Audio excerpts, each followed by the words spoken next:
ನಮಸ್ಕಾರ ವೀಕ್ಷಕರೇ, ಆರ್ಸಿಬಿ ತಂಡ ಇನ್ನೊಮ್ಮೆ ರಾಜಸ್ಥಾನ್ ರಾಯಲ್ಸ್ ವಿರುದ್ಧ ಹೀನಾಯವಾಗಿ ಸೋಲನ್ನು ಅನುಭವಿಸಿದೆ. ಇಂದಿನ ಸೋಲಿಗೆ ಬೌಲಿಂಗ್ ಗಿಂತ ನಮ್ಮ ಕಳಪೆ ಬ್ಯಾಟಿಂಗ್ ಪ್ರದರ್ಶನವೇ ಪ್ರಮುಖ ಕಾರಣ ಅಂತಾನೆ ಹೇಳಬಹುದಾಗಿದೆ. ವಿರಾಟ್ ಕೊಹ್ಲಿ ಅವರು ಇಂದು 67 ಎಸೆತಗಳಲ್ಲಿ ಶತಕ ಸಿಡಿಸಿದರೂ ಕೂಡ ಇದು ಐಪಿಎಲ್ ನ ಇತಿಹಾಸದಲ್ಲಿ ಅತಿ ನಿಧಾನಗತಿಯಲ್ಲಿ ಗಳಿಸಿದ ಶತಕವಾಗಿದೆ. ಮತ್ತೆ ಇಂದು ಕೂಡ ಆರ್ಸಿಬಿ ತಂಡ ತನ್ನ ಪ್ಲೇಯಿಂಗ್ 11 ಅನ್ನು ಸಿಲೆಕ್ಟ್ ಮಾಡಲು ಎಡವಿದೆ ಅಂತಾನೆ ಹೇಳಬಹುದು. ವಿಲ್ ಜಾಕ್ಸ್, ವಿಜಯ್ ಕುಮಾರ್ ವೈಶಾಖ್, ಮಹಿಪಾಲ್ ಒಮ್ರೋರ್ ಅಂತ ಆಟಗಾರರು ಅದ್ಭುತ ಫಾರ್ಮ್ ನಲ್ಲಿದ್ದರೂ ಕೂಡ ಆರ್ಸಿಬಿ ತಂಡ ಇದುವರೆಗೆ ತನ್ನ ಪ್ಲೇಯಿಂಗ್ 11 ನಲ್ಲಿ ಕಣಕ್ಕಿಳಿಸುತ್ತಿಲ್ಲ.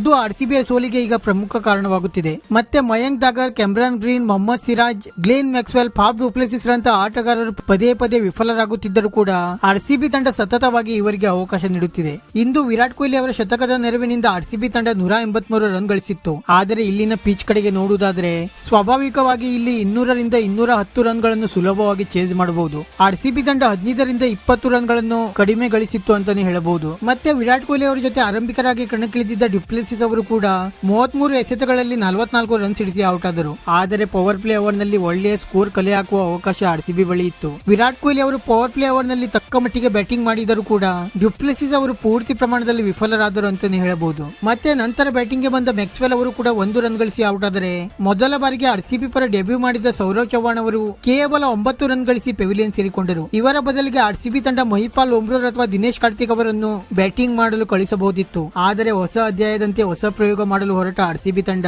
ಸೌರವ್ ಚೌಹಾಣ್ ಅವರನ್ನು ಕಣಕ್ಕಿಳಿಸಿ ಪೂರ್ತಿ ಪ್ರಮಾಣದಲ್ಲಿ ಎಡವಿತ್ತು ಅಂತಾನೆ ಹೇಳಬಹುದು. 6 ಎಸೆತಗಳಲ್ಲಿ 9 ರನ್ ಸಿಡಿಸಿ ಸೌರವ್ ಚೌಹಾಣ್ ಅವರು ಔಟ್ ಆದರೆ ಕ್ಯಾಮ್ರಾನ್ ಗ್ರೀನ್ ಅವರು 6 ಎಸೆತಗಳಲ್ಲಿ ಕೇವಲ 5 ರನ್ ಗಳಿಸುವ ಮೂಲಕ ಇನ್ನೊಮ್ಮೆ ನಿರಾಸೆ ಮೂಡಿಸಿದರು. ನಂತರ 184 ರನ್ಗಳು ಗುರಿ ಬೆನ್ನಟ್ಟಿದ ರಾಜಸ್ಥಾನ್ ತಂಡ ರೀಸ್ ಟೋಪ್ಲಿ ಅವರ ಘಾತಕ ಬೌಲಿಂಗ್ ದಾಳಿಗೆ ಯಶಸ್ವಿ ಜೈಸ್ವಾಲ್ ಅವರ ವಿಕೆಟ್ ಖಾತೆ ತೆರೆಯುವ ಮುಂಚೆ ಕಳೆದುಕೊಂಡು ಸಂಕಷ್ಟದಲ್ಲಿ ಸಿಲುಕಿತ್ತು. ಆದರೆ ನಂತರ ಅದ್ಭುತ ಬ್ಯಾಟಿಂಗ್ ನಡೆಸಿದ ನಾಯಕ ಸಂಜು ಸ್ಯಾಮ್ಸನ್ ಮತ್ತೆ ಜಾಸ್ ಬಟ್ಲರ್ ಅವರು ಆರ್ಸಿಬಿಯ ಪ್ರತಿಯೊಬ್ಬ ಬೌಲರ್ಸ್ ಗಳನ್ನು ಕೂಡ ಧೂಳಿಪಟ ಮಾಡಿದರು. ಸಬ್ಸ್ಟಿಟ್ಯೂಟ್ ಪ್ಲೇಯರ್ ಆಗಿ ಕಣಕ್ಕಿಳಿದಿದ್ದ ಹಿಮಾಂಶು ಶರ್ಮಾ ಅವರ ಬೌಲಿಂಗ್ ನಲ್ಲಿ ಕೇವಲ 2 ಓವರ್ ಗಳಲ್ಲಿ 29 ರನ್ ಸಿಡಿಸಿದರೆ ಪದೇ ಪದೇ ಅವಕಾಶ ಪಡೆಯುತ್ತಿರುವ ಮಯಾಂಕ್ ದಾಗರ್ ಅವರ 2 ಓವರ್ ಗಳಲ್ಲಿ ಬರೋಬ್ಬರಿ 34 ರನ್ ಗಳನ್ನು ಸಿಡಿಸಿದರು.